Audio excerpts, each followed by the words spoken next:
Good afternoon and welcome to Leger's webinar entitled BC Post-Election, What to Expect for the First 100 Days. And I think we'll talk a little bit about beyond the first 100 days as well. I'm Harold Munro, Editor-in-Chief of the Vancouver Sun and Province, and I'll be the moderator for the next hour. During this time, all attendees will remain muted. Questions are certainly encouraged though, and you can be asked by using the question box on your screen, and I'll do my best to get to as many questions as possible as the hour goes along. Leger will send all registered participants a link to the video of the session later today, so you don't need to take notes. And as you all know, British Columbians just re-elected New Democrats to a second term with a substantial majority. And a new opinion poll out today, Leger gauges just how we are all feeling about the election results and probes some of our expectations for Premier Horgan this time around, given that he's been freed from the constraints of a minority government. We're fortunate for the hour to be joined by three panelists who will offer insights into the results and what this NDP government faces during this extraordinary pandemic period, and as we said, beyond. Joining us is Thoren Hudyma, and she's the Senior Vice President of Global Public Affairs. Greg D'Avignon, President and CEO of the Business Council of British Columbia. Maria Dobrinskaya was unable to join us, but we are very pleased to welcome Bill Tieleman, who is President of West Star Communications. Thank you all for joining us.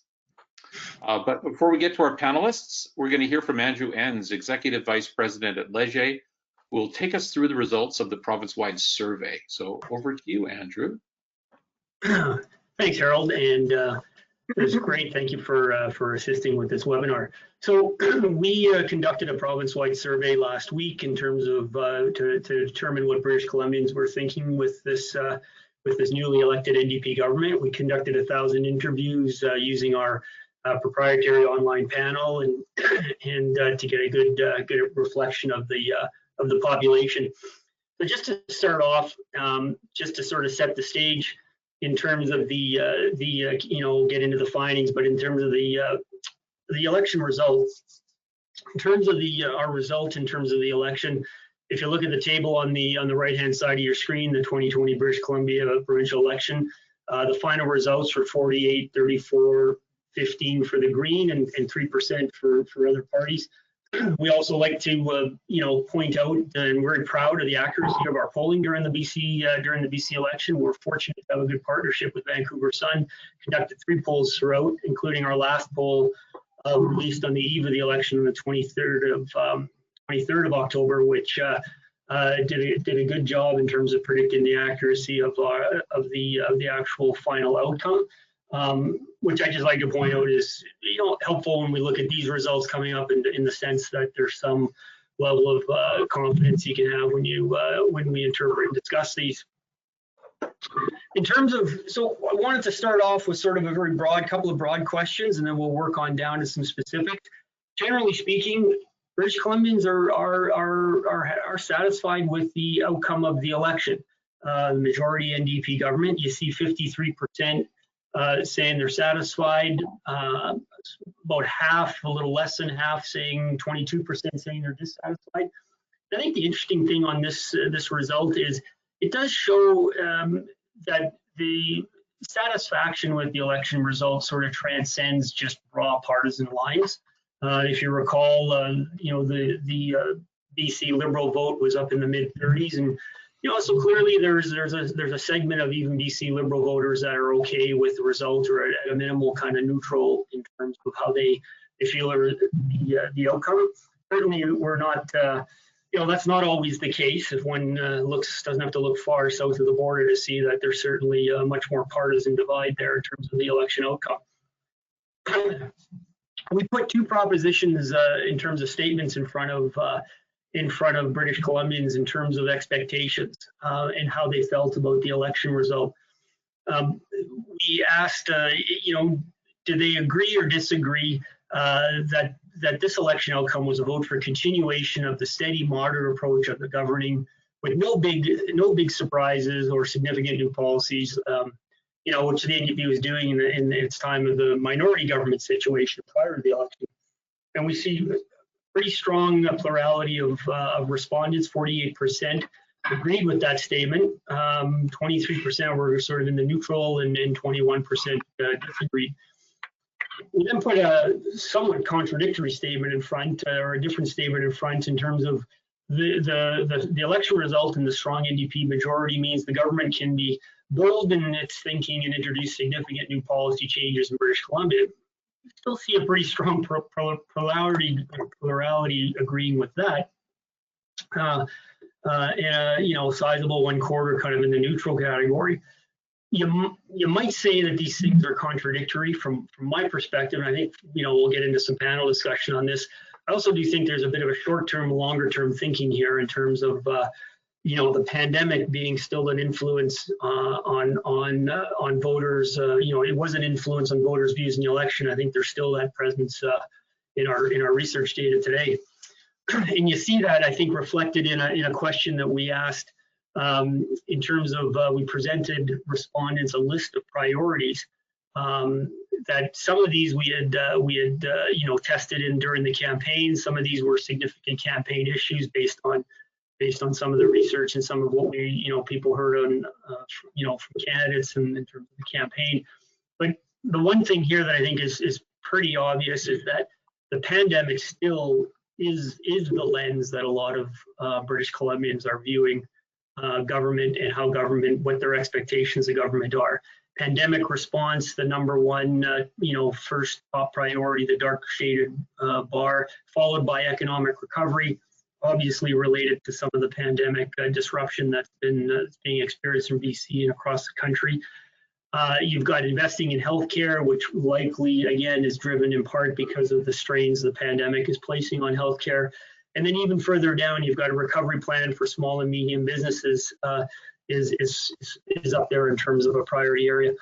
The only two issues that actually sort of even, kind of crack into a little bit of that non-pandemic sort of perspective and expectation for government action are housing affordability, certainly not a new issue in British Columbia, and then climate change.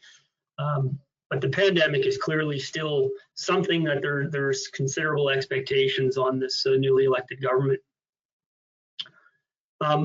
We shift now into a few specific sort of one-off policy measures that some of these were talked about in the campaign, and some of these are just topical issues that we wanted to get a bit of data in terms of how people felt about them.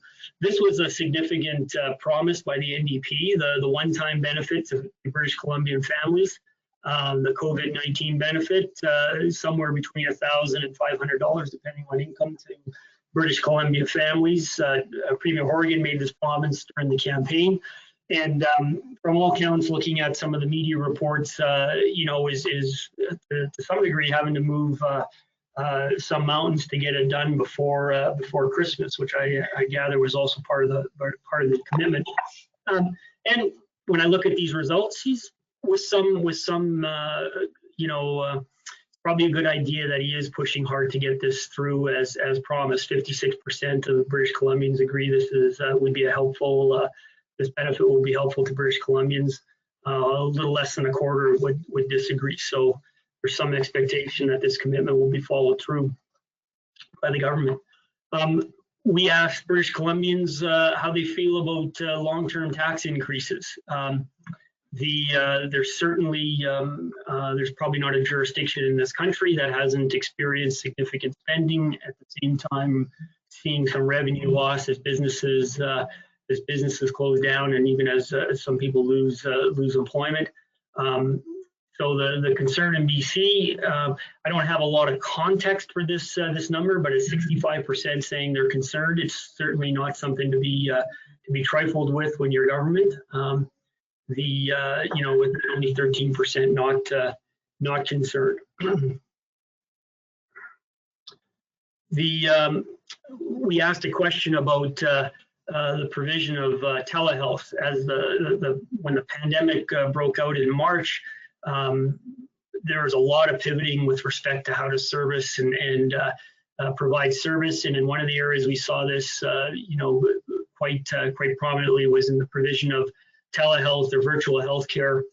doctor consults and nursing consults via video or telehealth. And we've, in British Columbia, TELUS, one of the private companies is a private company that's quite involved in that. And so we were wondering how British Columbians feel about the level of comfort with private companies providing telehealth services. And, by and large, not too uncomfortable. 29% saying they're uncomfortable, but a sizable portion of the population seems pretty, neutral or even okay with it. I think it's it's a reasonable service, and in some cases probably pretty vital for some people, but certainly one to take note of in terms of a bit of a private sector involvement in the provision of healthcare.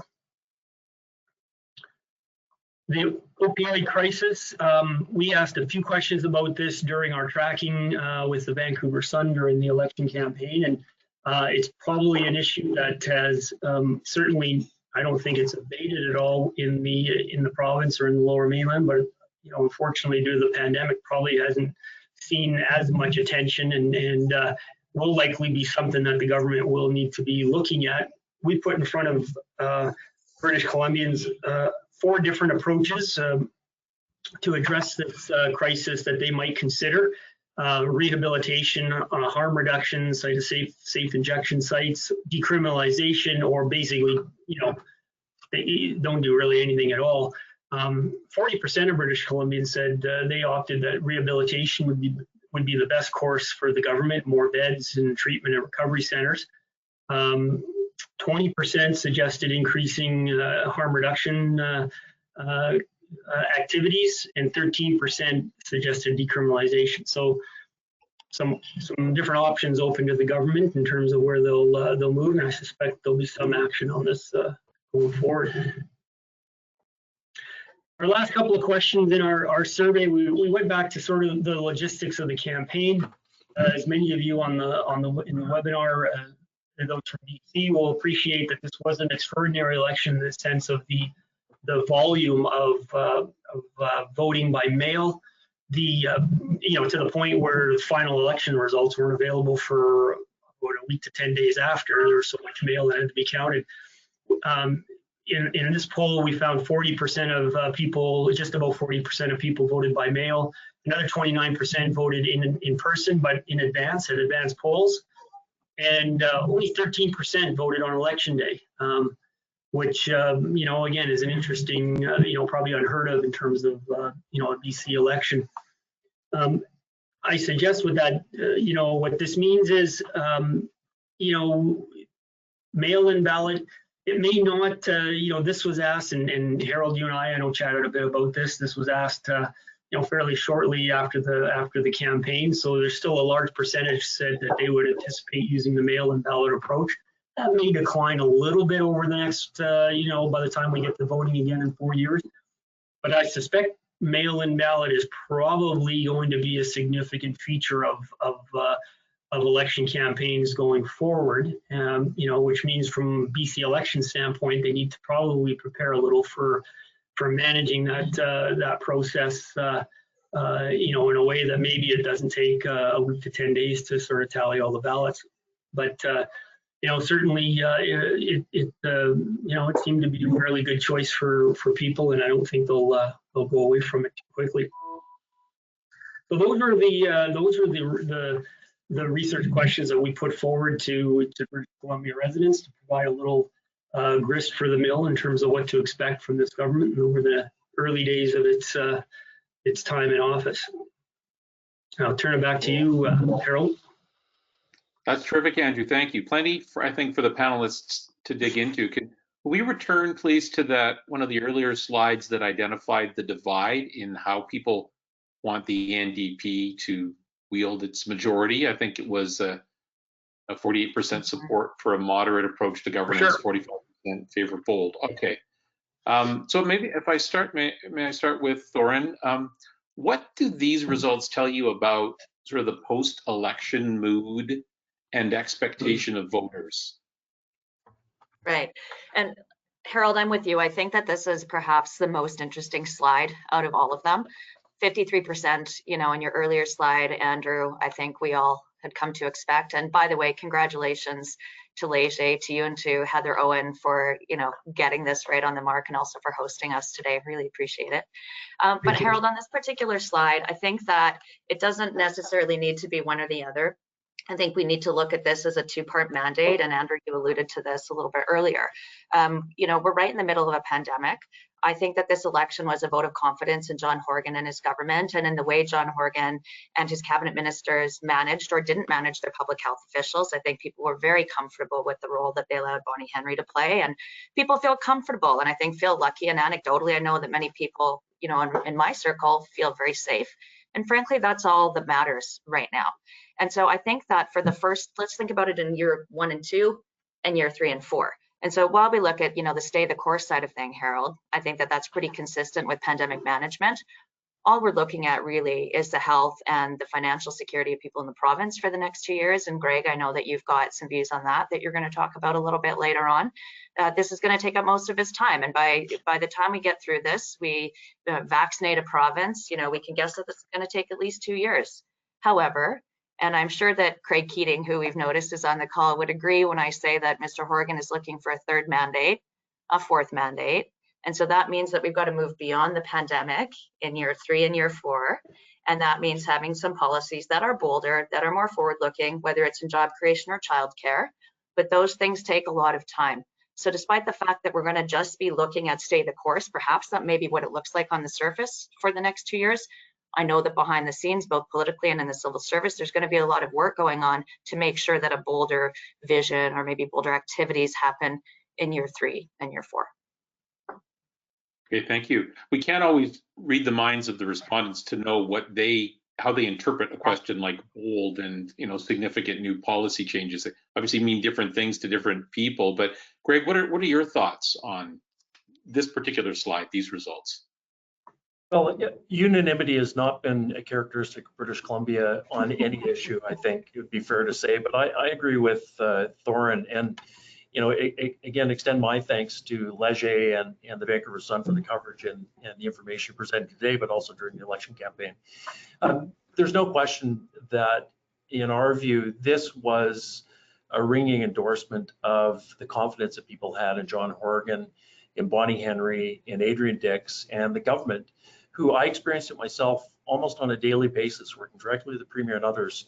There was collaboration at speed to get an outcome to protect British Columbians and fundamentally British Columbian society and the economy. And for those of you that are involved in different sectors and different businesses, whether you're in the public service or in the private sector, the world is complex. And so the sheer volume of challenges that the government had to deal with in the early days and then through the summer are immense. And I think you see that reflected in the public. They had confidence in the Premier to manage through what continue to be and are increasingly, sadly over the last few days, challenging times from a public health perspective.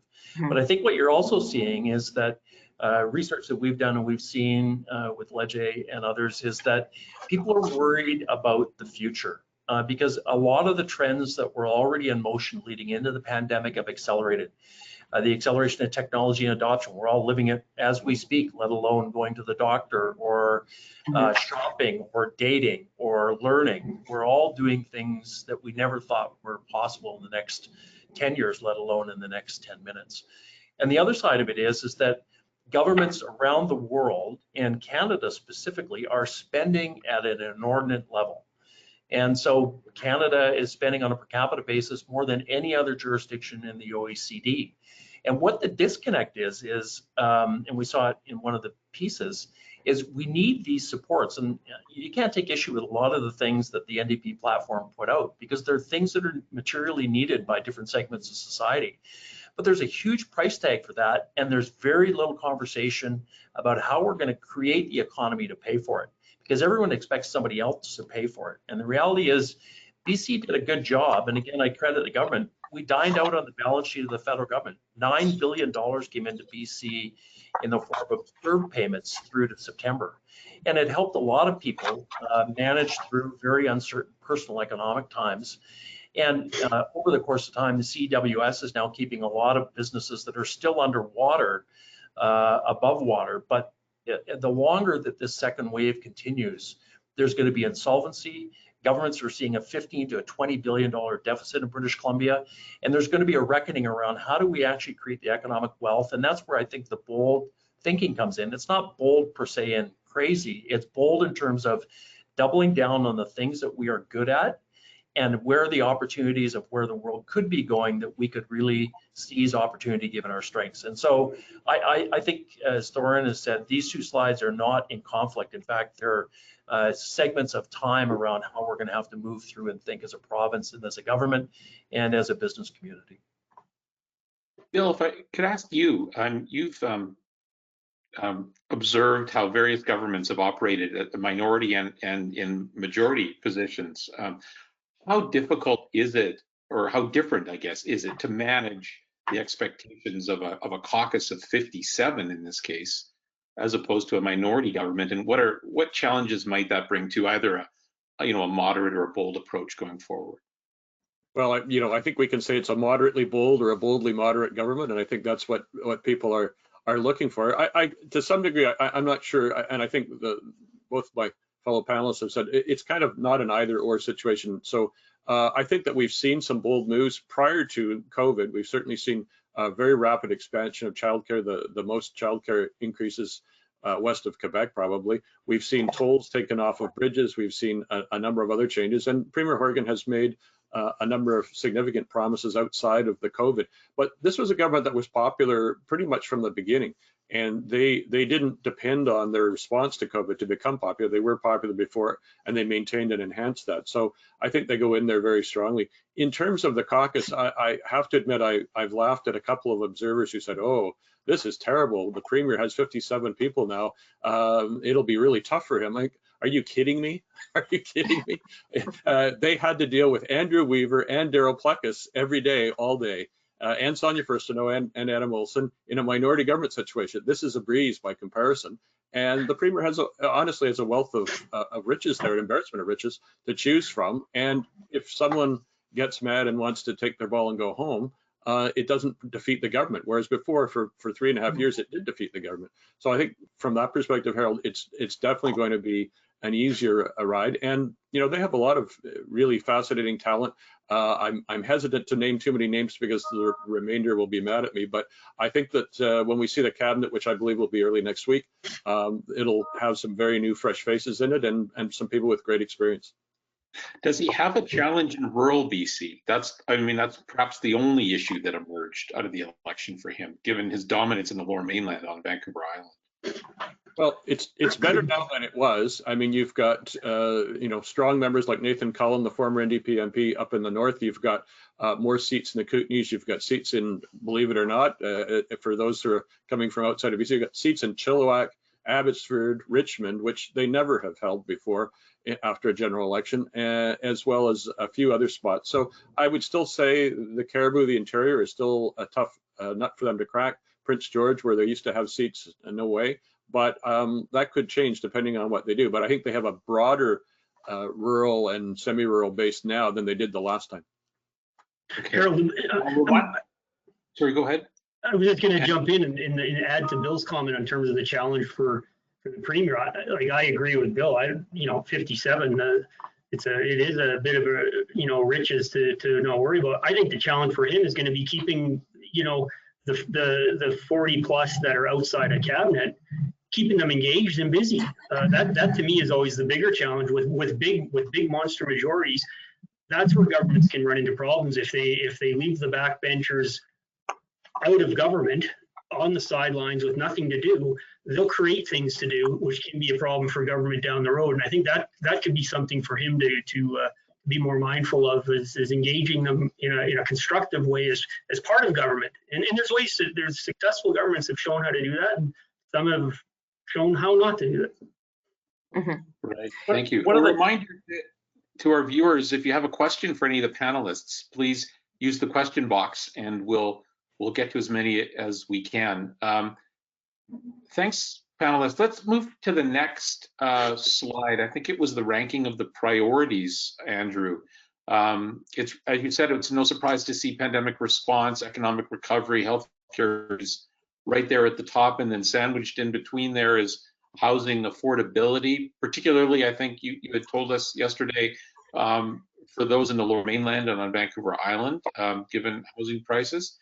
That's correct. Greg, what are you looking for when it comes to sort of measuring the short and long-term success on these priorities that voters have identified as we're, grappling with the pandemic? Are there things that need to be done? You touched on it a little bit, but are things you'll be looking for, signals from government in the weeks ahead?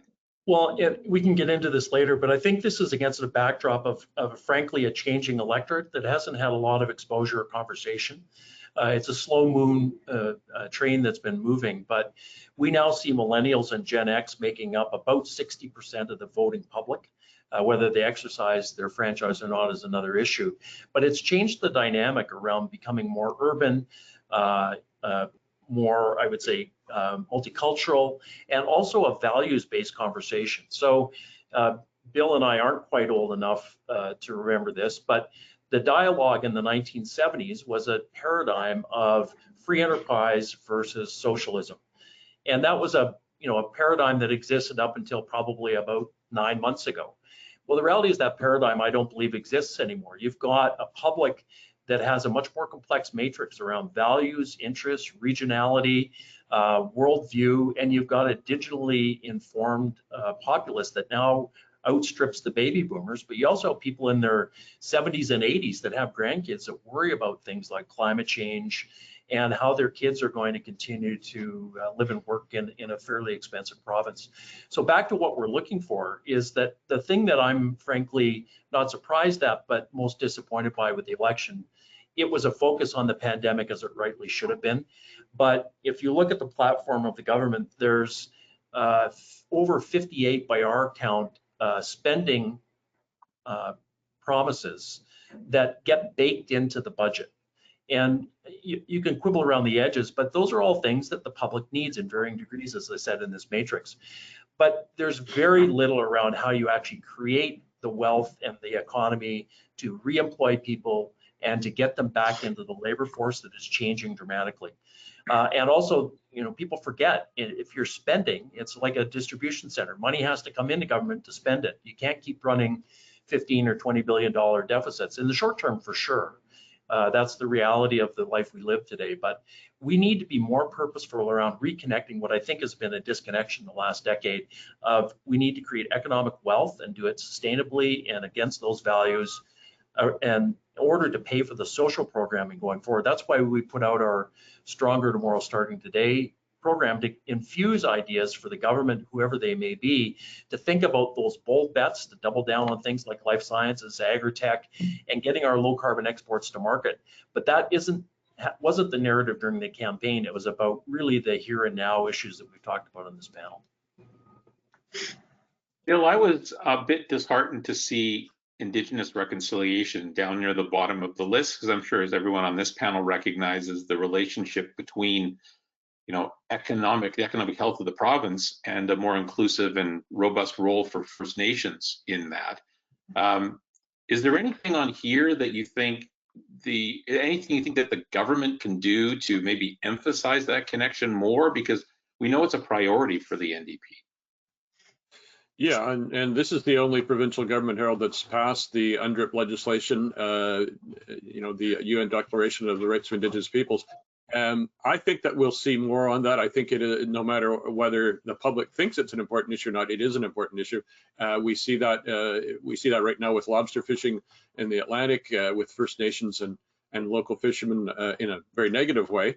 We've seen calls for renaming the Patella Bridge the Reconciliation Bridge from the Métis Nation. There are many things that are going to be coming forward that I think the government will have to deal with. We've seen battles over the Coastal GasLink pipeline with the Wet'suwet'en. So I think by its very nature, First Nations, Indigenous governments are taking a stronger role in the economy, in politics as well. And so, the public may not be as attuned to that as the politicians are going to be, I'm thinking, in the next 4 years. Harold, if I can, I wouldn't mind just jumping in quickly on this because I think it's fundamental to the way forward. We've had an MOU with the Assembly of First Nations as a business council now for almost 5 years. and created a champions table, which is 11 chiefs and 11 CEOs, really getting at the nub of how do we create meaningful reconciliation through economic development that creates sole source income to enable self-determination. And so Bill mentioned the Coastal GasLink. That's a great example where First Nations are equity partners in a portion of that pipeline now. I would like to have seen even larger participation, but one of the public policy issues is how do Indigenous communities get equity to be able to participate in the economy? Lots of companies are prepared to give that away, but up to a certain level. And so how do you create the resources necessary to do it? One thing that was missed in the interregnum, there was an announcement just last week. Shell just announced, if you're paying attention to quite a landmark decision, where they have partnered with the Silcotin people to look at nature-based solutions. And that's something we started a couple of years ago with Shell and the Silcotin leadership, including Chief Alphonse and others, where it's not about planting trees, it's about how do we actually address climate change, but also as everyone moves to net zero 50, how do you actually sell offsets and credits like the provincial government uses to offset their footprint going forward? That's a huge economic opportunity for British Columbia, but a massive opportunity for Indigenous peoples to not just be involved in the land base, but be involved in the digital economy on verifying those offsets and fully participating in the equity of some of the things that Shell's doing on LNG, but also around, many people might not know that they own one of the largest EV charging infrastructure companies in North America as well. So that's one example of freeing up the balance sheet of the private sector and enabling collaboration to move us forward, because governments aren't just going to be able to do it all themselves. Thoren, why do you think housing affordability still ranks high? You know, given everybody's concern around the pandemic, it still found its way near the top people's priorities. Well, for those of us that live in Vancouver's Lower Mainland or in Victoria or Kelowna, I mean, the list of places that are expensive in BC to live is growing longer. You know, people are feeling the crunch, that's for certain. I do think that there were a lot of economic realities in terms of just who was losing jobs during the pandemic. And I think you see a real divide socioeconomically, right? In terms of, say, you know, professional or white collar jobs versus many of the other positions of people that we're counting on to move the economy along, to be frontline workers.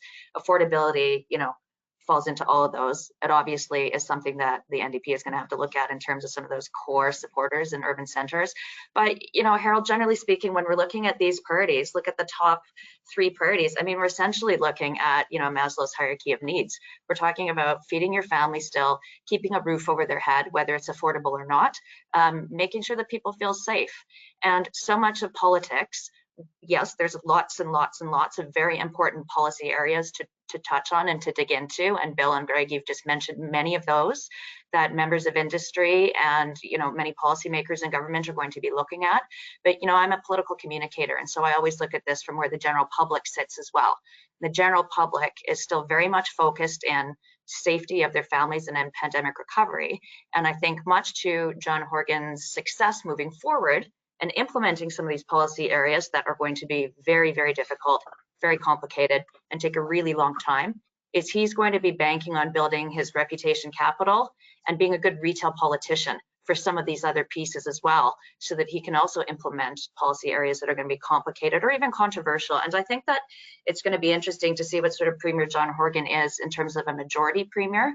That's a different chair to sit in. And Bill, we talked about this yesterday, and I think we all believe he's going to be pretty consistent. That's what we've come to, you know, accept from John Horgan. But a majority government can be a little bit different.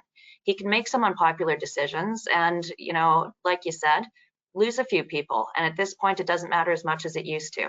So the kind of leadership he has during majority government is going to be very interesting for us to watch in terms of speed of decisions, the order of decisions, caucus management, relationship with the civil service, a whole number of other things. I know I took that kind of in a broad direction. No, that was good. Actually, it segues into a question we got from one of the attendees. Bill, maybe I'll go to you first on this one.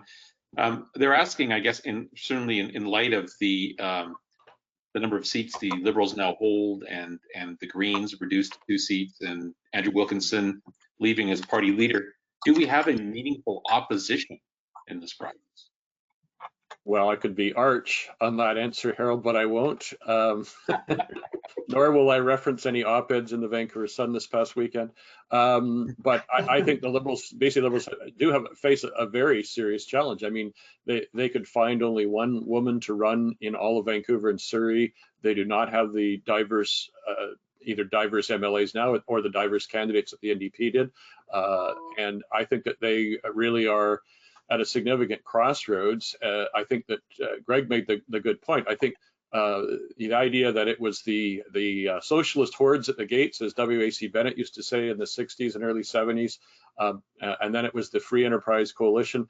I think for a lot of voters who were born since, let's say, 1980 or later, they have no idea what you're talking about. They don't get it. Just as we see in the United States, socialism isn't this horrible, dirty word from people who didn't grow up during the Cold War and the atomic age and everything else. So I think, this is a transformational government, in my view, a transformational situation for BC politics. We've, as I said before, the NDP winning seats in far-flung places, it used to have no hope whatsoever. It was cannon fodder time as a candidate if you wanted to run in Richmond. Now you're an MLA and possibly a cabinet minister. And if the NDP does the job well and solidifies its new bases, then it could be a significant realignment.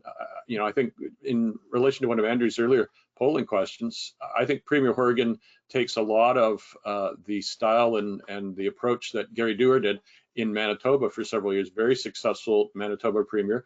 He did lots of good things, but he didn't rock the boat on a regular basis. And I think it's no surprise that Bob Dewar, not related, by the way, Bob Dewar was a campaign manager who came up from Manitoba this time and last time, and is a very strong advisor to the Premier. So I think, this is just a very transformational election, and the Liberals have a very big hill to climb to get into competitive shape again in 4 years.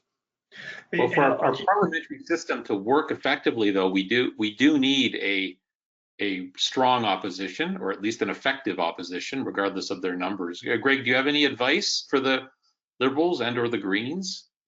Well, I'll leave that to the strategists that I'm sure are poring over the carcass of what happened in the election. But just a couple of data points, and to build on Bill's comments. The Green Party actually lost a significant number of votes in this election. Despite a fresh face of Sonia Furstenau and acquitted herself, I think, quite well on the campaign trail, they lost 50,000 votes. The BC Liberals lost 161,000 votes. And so if you look at the data, you can make suppositions. I think a number of BC Liberal voters stayed at home. I think some went to the Premier because of the confidence around managing COVID.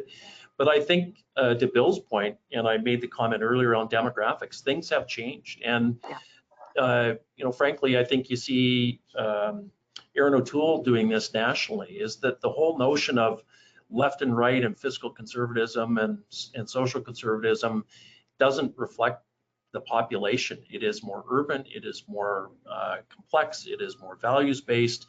And I think any opposition party, the Liberals or the Green Party, are going to have to try to find policies that speak to those real issues that people are facing. And coming back to our bread and butter is that, back to Thoren's comment around Maslow's hierarchy of needs, we need to make sure that we've got food, clothing, shelter, and we feel safe. And all of those things, whether we want to admit it or not, take money. And we need to do that through a robust and thriving economy. And BC, frankly, for the last couple of decades has had a pretty good ride. But the reality is, globally now, everyone is competing for a smaller pie. And BC hasn't woken up to the fact that there's a lot of competition for investment, for talent, for clean technology development, all those kinds of things. So that's where the boldness is going to come, I think, with this government and with Premier Horgan, to say, let's put a footprint on where we can only go and drive both high wage jobs, higher productivity, which leads to higher wages, and more revenue for government to be able to afford the things that complex new electorate wants going forward. All right, Thoren, did you have a thought on that question? Well, again, I just think that it's probably going to take a little bit of time to see what direction government chooses to take. And, incoming investment is obviously going to be important, Greg, to your point. I think that sometimes when we've got a government that is obviously looking at longer term sustainability, and I'm going to talk about this from an ideological perspective for a moment, I think that John Horgan and his government have generally been a very practical sort of government, and that's probably why we saw an increase in voter support and some taking away from votes from the BC Liberals. But I think that's an example of how when a government wants to stay into power, practicality kind of comes a long way. And so I think too that when it comes to economic policy, being okay with inviting investment in the form of the Amazons and others, we're going to have to probably be pretty supportive of that if we want jobs. We want people to be able to live and thrive and stay in BC. Another interesting question from one of the attendees, and I was, I think they're asking about other people in this government who will take leadership roles in addition to John Horgan. I was certainly struck during the campaign going from different ridings and seeing the large images of John Horgan. It was very much John Horgan's NDP campaign, and in some cases the candidates' images and signs were smaller than his in individual ridings. So we've obviously seen Minister Dix front and center. Minister Eby has been a strong minister through the first term. Minister James, obviously, but she's departing now. So maybe, Bill, back to you. Do you have any insights into who you think might step up? I know you were reluctant to name names earlier, but are there a couple of folks? They take notes. If you name names, they take notes. Yeah. No, I think there's a few people that I would fully expect to see. I think one of the most impressive would be Murray Rankin from Victoria, who took back Andrew Weaver's former seat, the Green Party's former seat there, very handily. He's a well-known lawyer, very experienced, has a long history in environmental side of things, also in Indigenous relations. So I would be expecting Murray Rankin to play a role. I think that there's others who have been there for the first term. Ravi Kahlon in Delta North, someone who has been in the staff side previously in government on the NDP side and is now going into his second term. Very well regarded, I think, by everyone in the House and not just the NDP. And I think we could see more from him. There's a number of new people that I frankly don't know. I'm excited to see what they can do.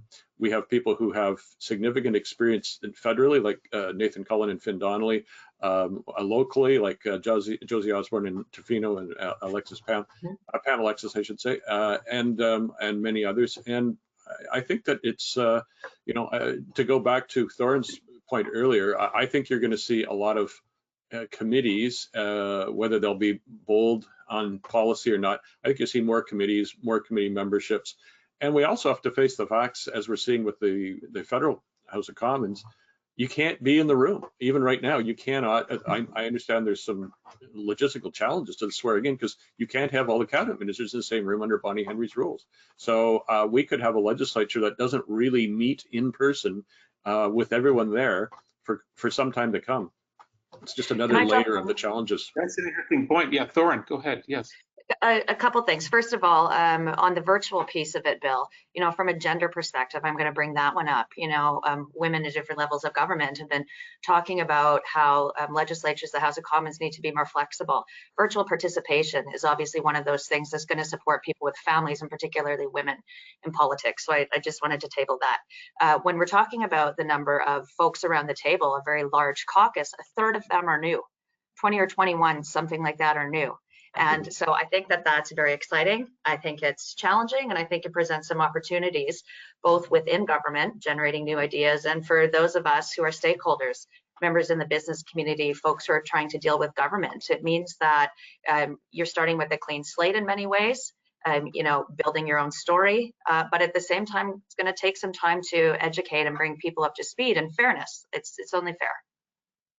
Carol, just a couple of other observations I think that are practical and building on Bill and Thoren's comments. One is I think Carol James is going to be missed. Carol was, in my view, one of the best finance ministers we've had. She was thorough and thoughtful and consistent. And while she's going to provide some advice, I think on a short-term basis, I think people underappreciate particularly in the business committee, how much rigor she brought to decision-making around finance, which frankly, the NDP government, I think, did a good job on fiscally. But the other reality is, Thoren's point is, with 20 or 21 new MLAs, they got elected to do something. And in the last mandate between the federal and provincial activist governments, there were 49 different consultations going on just in the purview of the things we dealt with. There's fatigue and there's less time available, but there are some interesting, obviously, technological opportunities through video and others to engage people more broadly. But the other challenge of that is that politics and policy is a participation sport, and it's built based on relationships and trust. And when you're distant, it's very difficult to build that trust in that relationship. As Bill and Thoren and others on the call will know, that if you worked in government, you're able to get things done because you trust that the other individual you're working with to make it happen is going to deliver on what they say they're going to do. And so that's going to be a complication, and I think it'll be lead to probably some mistakes and some miscommunication, unintended consequences in the short term. The other, with 21 new MLAs, the government has to go out and find staff for those folks that make a lot of the engine of government work. And so finding new people that haven't worked in the legislature before, it's a learning curve like any job. And so I think there's some real complexities around, I would say, the HR side of government, making sure that good people can be excellent and go forward. The other thing I would observe through my career is that people that are exceptional in their private sector or not-for-profit life may not translate into be exceptional MLAs or cabinet ministers, and vice versa. You get people that, Don Mazankowski just passed away recently, and I spent time with Don. He was an understated, unassuming guy from rural Saskatchewan who was just phenomenal at building coalitions and collaboration and clear thinking. And there's lots of people in this government that I would attribute the same characteristics to. Murray Rankin is an example that Bill used.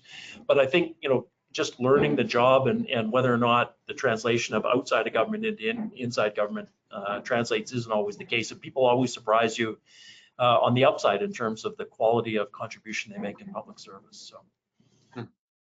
And Tindy also asks, even beyond relationships within British Columbia, and this is also challenging at this time, but what do you see in terms of maybe, Bill, Premier Horgan's relationship with Alberta and Premier Kenney, other interprovincial, federal, provincial relations?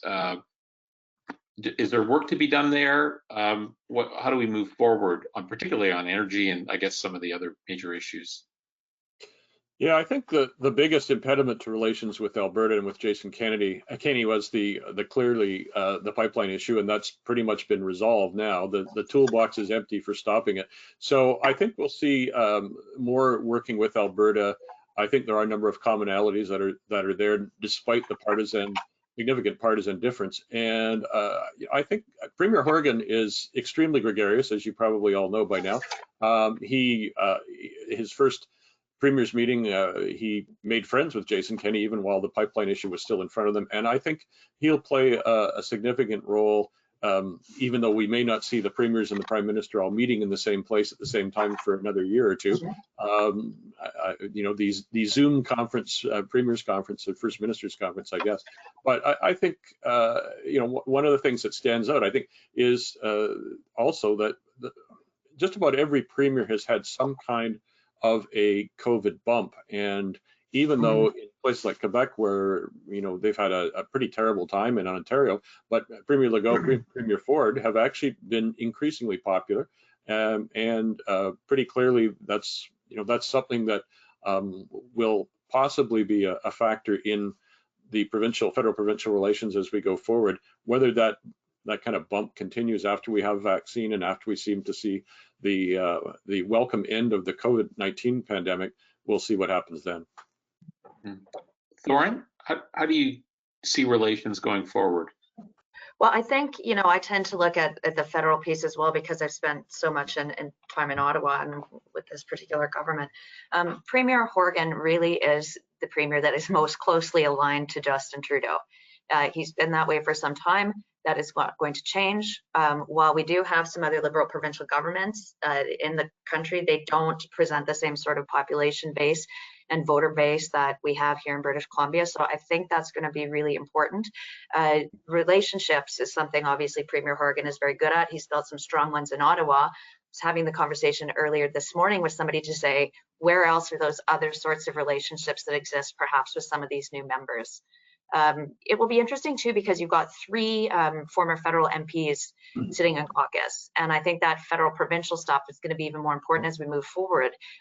Provinces have relied so much on the federal governments for incoming funds and supports. Eventually those programs are going to, dwindle out, they'll stop, they'll be reinvented in other forms. That isn't going to stop for some time, but a strong relationship with Justin Trudeau and, his lieutenants is not going to hurt. There's an opportunity for sure.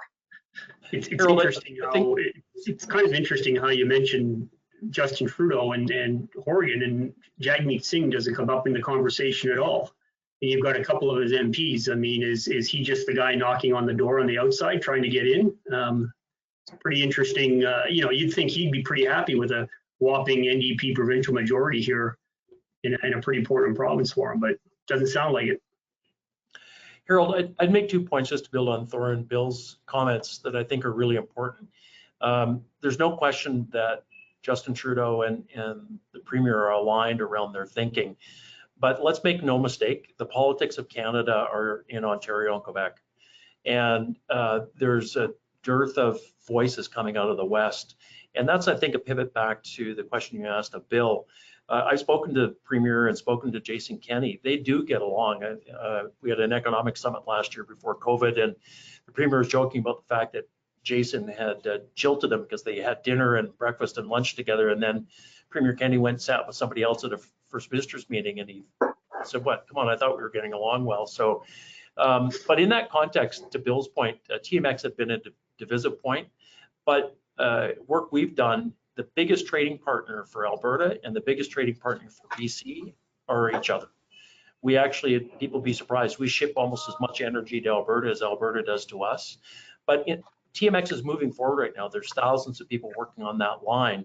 It opens up a door to a myriad of opportunities that are in the NDP platform around pooling intellect and capital together on clean technology to reduce climate emissions, on working together on full reconciliation and bring Indigenous people to equality at the table, to look at things like agri-food and agri-tech, to work together on life sciences, to work together on transportation and trade issues.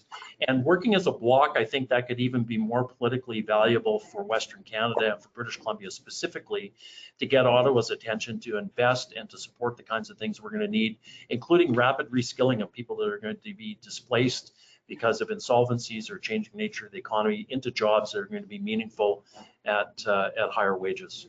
Yeah, interesting. Yeah. With a couple of the questions on specific issues that Leger asked, the one around telehealth I thought was very timely, and it exposed this divide. I think about a third of people being comfortable, third people being uncomfortable with private companies being involved in these services, and certainly we've become more accustomed to this tool during the pandemic, and our doctors are opting for Zoom meetings or phone calls. Thoren, how far do you think the province and doctors can go in kind of pushing this service and making it more comfortable for those who still have some concerns? That is sure a loaded question to ask, Harold, isn't it, in British Columbia, given our very straightforward approach to private versus public healthcare. I think that, let me look at, as aside to talking about where I can guess the province is going onto this, let's talk about the practicality of what is happening right now. And Andrew, I want to reference something else that you had done at Leger recently, where it was on a mental health piece. And your numbers had showed that around 30% of British Columbians had said that their mental health had declined significantly since the start of the pandemic. So if we're talking about delivery of healthcare services in a digital or virtual sort of format, I'm assuming, Andrew, when you tested, you were including mental health in that bucket as well. I think that the practicality, again, Harold, back to go to the theme practicality during a COVID pandemic, we do what we can do. I do not think that people are going to be willing to let go of telehealth. I think it's here to stay, and I think we're going to need to rely on it more and more God forbid, if the physical pressures in person with our healthcare system are put under even more pressure. I think it's a bit of a valve. Where the policy goes, we don't know, but I hope at least it's a stopgap measure that continues right now because we need it. It does seem to be one of those areas too, where we talk about our digital economy. It's a company like TELUS is pushing the technology successfully, and my impression is that it does have significant uptake. Bill, do you think there's any issues for the NDP with this one or concerns? Well, I take a bit of a different view to it because most doctors are actually businesses. So I see this more as small business versus large business. And I think that what we're seeing is to some degree an attempt by TELUS and many other players to say we're going to start hiring doctors. They're not going to be their own business people running their own practices. They're going to be employees, just like other employees are. And we're going to, with our superior financial resources, we're going to try and pump this out. I think that for many individual doctors, independent physicians, they need to invest in the appropriate equipment, get the webcam, get the microphone, but it's still, they really were knocked on their heels by COVID because they did not open their office for the most part. Certainly my own physician said, like, don't even bother. So it's a telephone call, not even a Zoom video. And I think that that's going to change. I think just as people are more used to mail ballots, and I did want to point out Washington State and several others have used mail ballots exclusively from dog catcher to president for many years, decades, and many elections. I think that we'll also see that, invest in webcam in manufacturers, because you can't even buy one these days because they're so sold out. I think this is going to change the way not only the way we do medicine, but also the way we do business. I see a lot of real problems coming, or real interesting developments coming out of the COVID-19 situation that go well beyond a vaccine and the end of the pandemic. And certainly telehealth is one. I think working from home is another one. And these are all factors for the BC economy and the Canadian economy. I wouldn't want to be someone who owned a large number of office spaces right now, because I think you're going to see just a huge drop off regardless of when COVID ends. Thank you, Bill. Greg, Bill touched on the mail-in ballot, and you had mentioned it earlier as well. We saw voter turnout in this last election dismally low at 52%. And I know the provincial elections officer believes the pandemic suppressed turnout, and he wants to see if this trend continues before he kind of pushes the panic button in any real way. And we see people in the Leger poll saying that 40% of them saying they would like to use the mail-in ballot next time around. And there's logistical issues there, as Andrew said, that Elections BC is going to have to grapple with. But do you think that's enough? You mentioned that we have a younger voting demographic. Wouldn't they rather just jump to technology as opposed to mail-in the old way?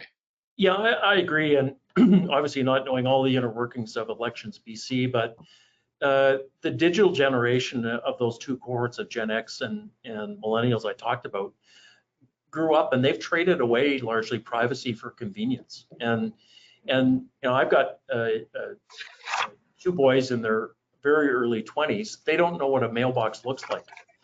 And so the consequence of that is that you're disenfranchising people, because that's not the way they live. And they also are tethered to their phone on a regular basis. So I think it would be naive to believe that you're going to move to just a mail option, because we've been seeing this again for 15 years, that people are starting to vote when it's convenient for them. And Bill voted on election day, which was terrific. I voted the week before that, but people are voting when it's convenient for them and suits them. And I think elections officials are going to have to take a look at the changing nature of people's lives. There's people that don't work from 8:30 in the morning until 4:30 in the afternoon anymore.